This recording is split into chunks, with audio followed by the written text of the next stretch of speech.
Hello, everyone. I'm Ryan Moore with HMS Psyche, and I'm here today to talk briefly about VHF radio and the manual of arms for sailors in the Royal Navy. And I'll just start off with the manual of arms. This is the 1811 British Army Manual of Arms in the context of sailors at reenactments. This is useful if you find yourself supporting the Lobsters or the Yankees in defending a cannon. You'll also be able to march with the parade and also participate in memorials. The manual provides a simple step-by-step set of positions for uneducated laymen to safely handle a complex weapon. Each position has a preparatory command, such as shoulder, and an executive command, such as arms. With few exceptions, no action is taken until the executive command is given. Each position has several movements, and each movement has a 4-second pause between it and the next movement. If you're playing American, the movements are essentially the same, but there's no pause between them. What we will not do tonight is go through the step-by-step procedures to actually load and fire the musket, which is the subject of a more thorough training, and sailors don't necessarily need to know the detailed steps, but rather the process as a whole. The musket I'm using today is a late model Royal Navy Sea Service musket. And I will start off in the half-cock, pan-closed position. Before starting the manual of arms, always make sure your musket is in this position, as it is sort of the safety position. Also, always confirm it is unloaded before handling it. We'll do this through the inspection that we'll get to shortly. When we start with a battalion safety inspection, it's intended to allow for the officers to make sure all the muskets are safe and in good working order. It's adapted for reenactors and varies depending on the site and the commanding officer, but we'll go through a very common version here. We will then start with the anchor position of shoulder arms, which is the go-to position when marching or standing still. Between most positions, we'll return to shoulder arms. I'm going to go grab the musket and the cross belt, and then Girth will lead us through the manual of arms.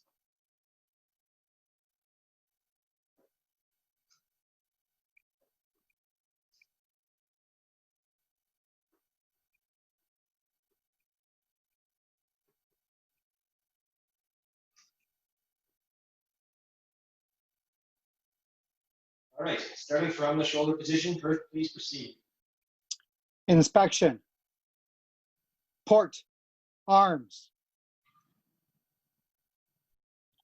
Open. Pan. Cast. About. Draw. Ramrod. Ping. Shoulder. Ramrod. Return. Ramrod.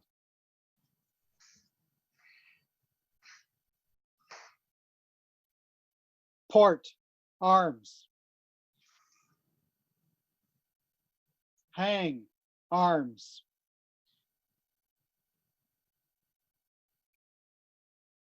Order.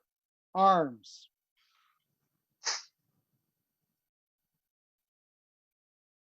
Shoulder. Arms.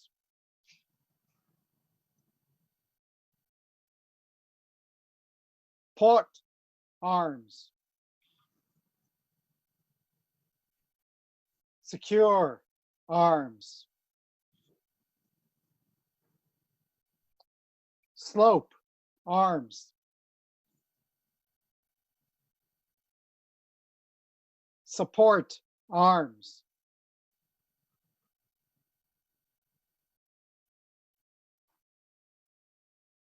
Advance. Arms.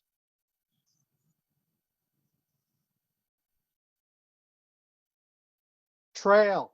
Arms. Hold on, Girth. You're not doing the shoulder arms between each position. I'm going according to the list you gave me. Okay. I'll I'll have to look at that, but make sure I'm going to shoulder arms after each position. Aye, aye. So let's go back to trail arms. So from the shoulder arms, tell me to trail arms. Okay. Trail, arms.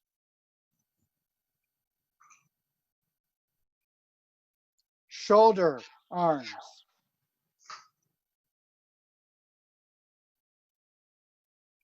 Fix, bayonet.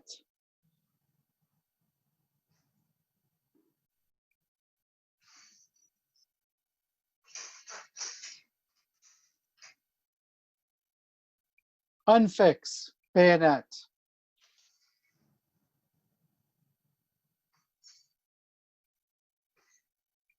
Shoulder, arms.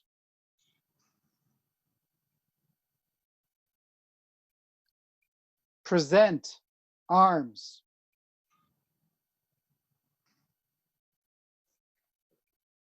Note the footwork. Shoulder, arms.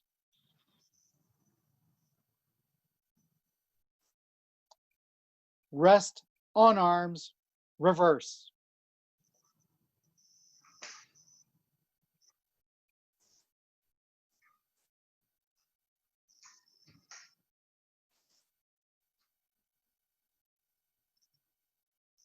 Shoulder, arms.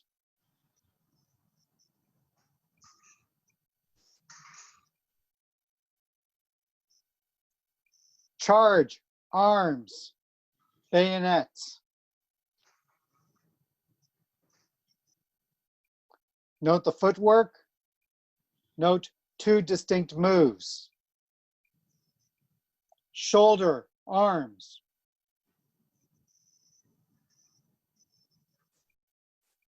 Prime and load.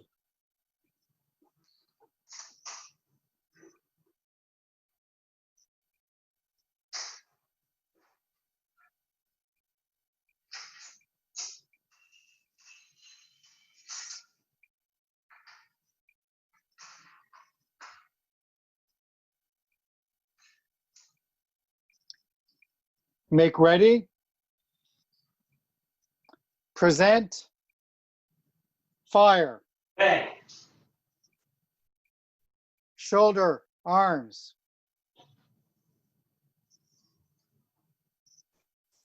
Standat, ease.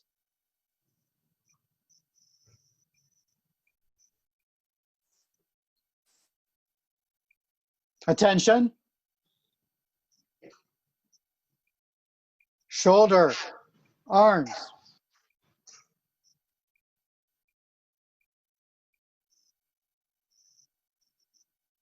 And that's it.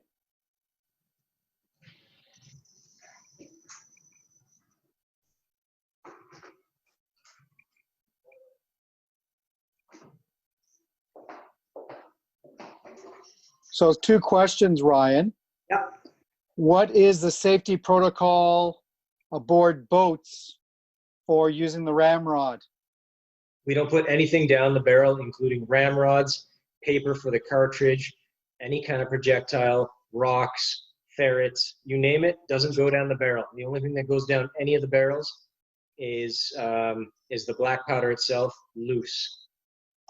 And when would the bayonet ever be fixed?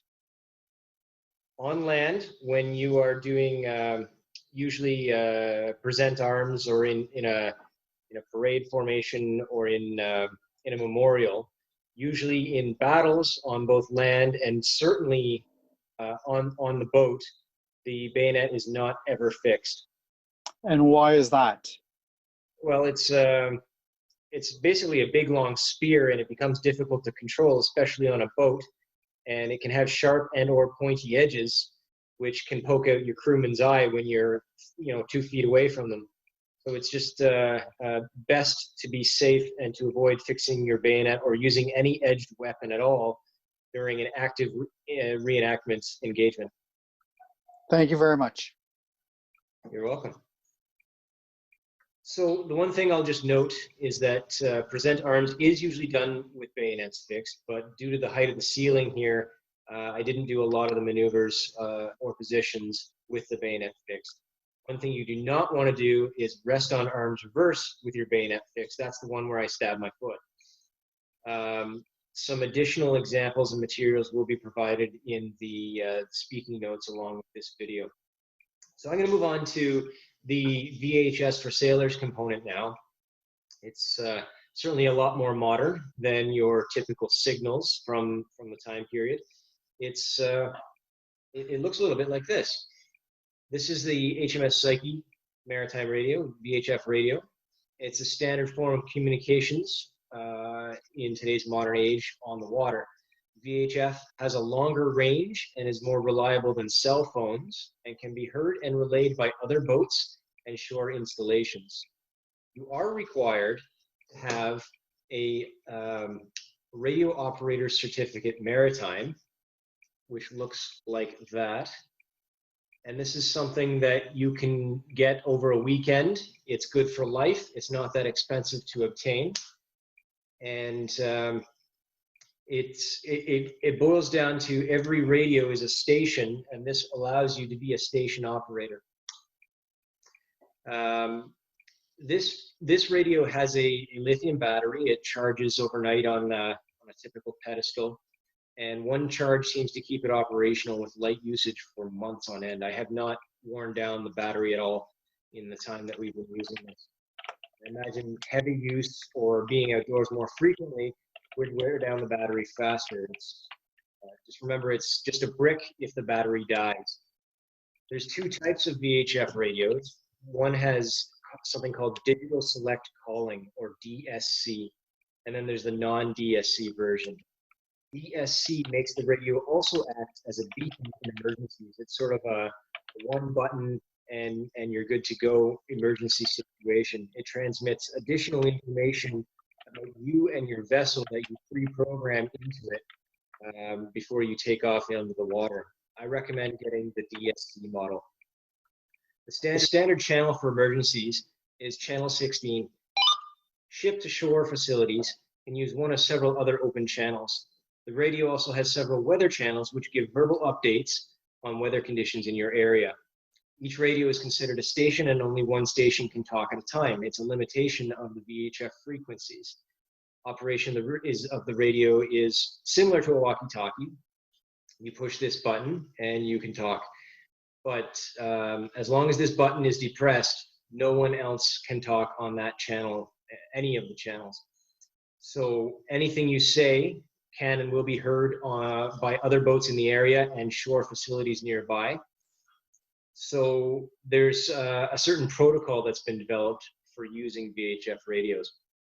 There's three main announcements in emergency situations. There are maydays for dire situations requiring urgent assistance, such as fire, man overboard, or critical injury. There's pan-pan for situations that are potentially dangerous, but are in hand for the moment. And securite, which is for information for other boaters in the area, such as a large piece of flotsam in a shipping channel.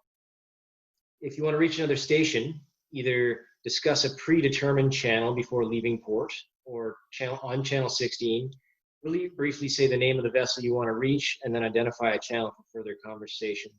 Do not tie up channel 16. Be aware of where your radio is. If someone's sitting on it, they could depress the talk button, tying up the channel for hours, depriving someone else of their lifeline in an emergency.